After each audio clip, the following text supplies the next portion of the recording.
Alright guys, welcome to another episode of Clueless Eats, or whatever this series is called. It's a bit of a food review. Now, it's not going to be where I'm just going to review any sort of random sort of food products. It's always going to be something that I think you can link to the world of beer. So, yeah, I thought I'd try something a little bit different, and as you can see, this is going to be a review of McCain's Gastro chips. Picked this up from Iceland, triple cooked luxury beef dripping. So yeah, they sound like the chips you'd have if you go to the pub and have like fish and chips, or beer battered fish and chips, or a classic steak and ale pie. I always find that's the best way to judge. Don't know what's going on with my hair today. I find that's the best way to sort of judge the quality of food at a pub, is you see how they integrate beer into the food. It's not really, a staple of how to measure quality, but it's just the way I do it. And steak and ale pies, stews with like a nice dark ale, that's stuff that we do all the time, really. And yeah, so I think that's a good way to see if a pub's up to scratch, if they can do proper old school pub lunches. But yeah, so this is why I thought I'd give these a try, because Gastro pub, and they do feel a little bit chunky, and they look a bit chunky, and it doesn't actually talk about them, like the idea behind them for some reason. But yeah, triple cooked Gastro chips. Triple cooked Gastro chips prepared in beef and vegetable oil. So doesn't that sound lovely? So preheat the oven to 220 degrees Celsius. For best results, use a deep-edged baking tray without holes and preheat the tray for 5 minutes. See, now I thought it'd be better to use a tray with holes so you get the hot air going underneath and it crisps up the chips, but I don't know. We're going to go with what the instructions tell us. So yeah, really simple. Cook on 220 degrees and cook for 25 to 30 minutes, turning them every now and then until they're lovely, crisp and golden light brown. Take care, the fat will be hot. So, let's have a quick look before they're open. And yeah, they've definitely got like a coating to them. So yeah, they're gonna... I see now why they don't want you to use hold or trays with holes, because all the fat will just go underneath. Oh, so I'm very excited to try these now.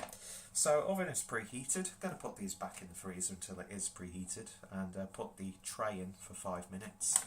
Going to do a little portion because I'm on a bit of a late shift at work, and I just fancy a nice portion of chips, and I might have them on bread because I'm an overweight northerner.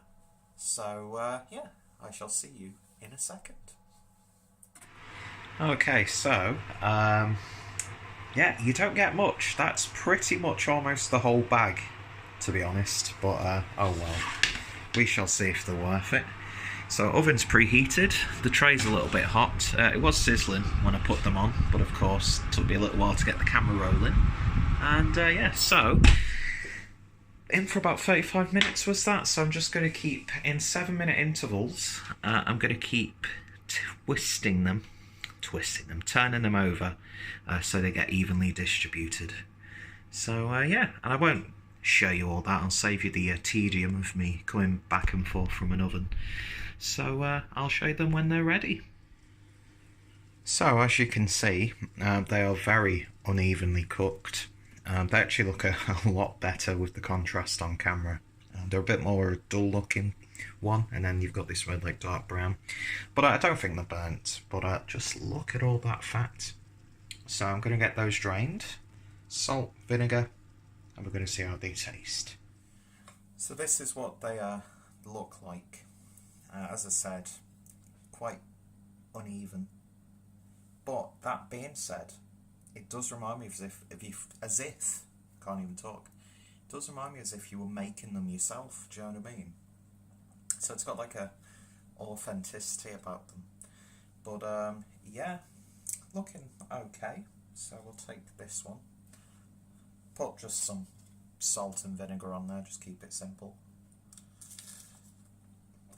I've got squirted in the face with oil. But they've got a lovely crunch around them, and it's really nice and fluffy.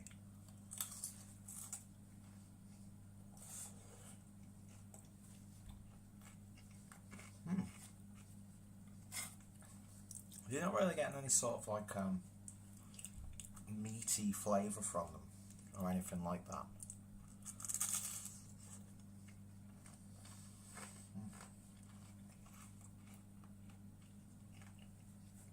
But yeah, a bit of oil in there as well, so quite oily to be honest.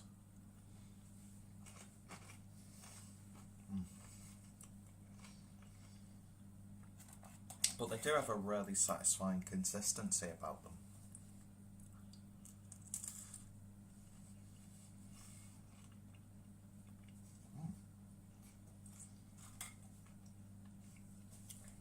But yeah, it's definitely something that you'd have at the pub with your pub lunch, or, you know, steak, eggs and chips, gammon, egg and chips, that sort of stuff. So, you know, classic pub fare. So, in terms of a beery snack, I think that does actually go pretty well.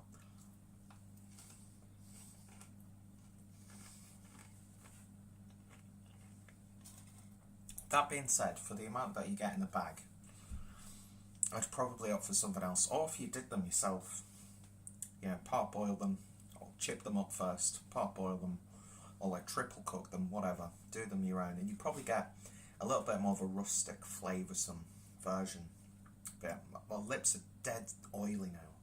But no, they're not bad at all. Just the right size as well, not too thick. Because I don't like really thick, like steak cut chips sometimes.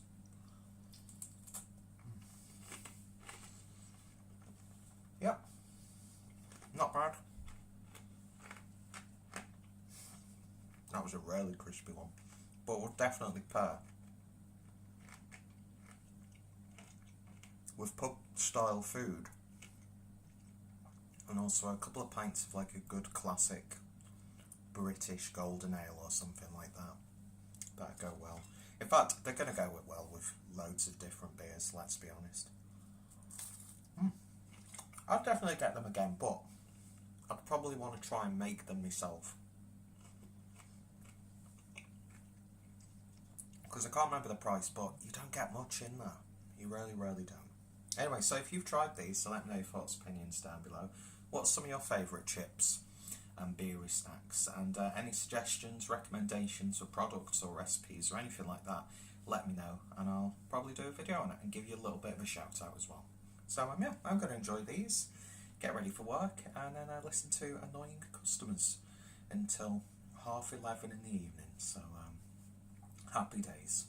You guys take care, and hope you enjoyed this little video. I don't know how regularly I'll do these sorts of things, but if you enjoy them, I'll keep on doing them. And I enjoy making stuff like this, so it's food and it's drink, so I can't complain. See you guys later.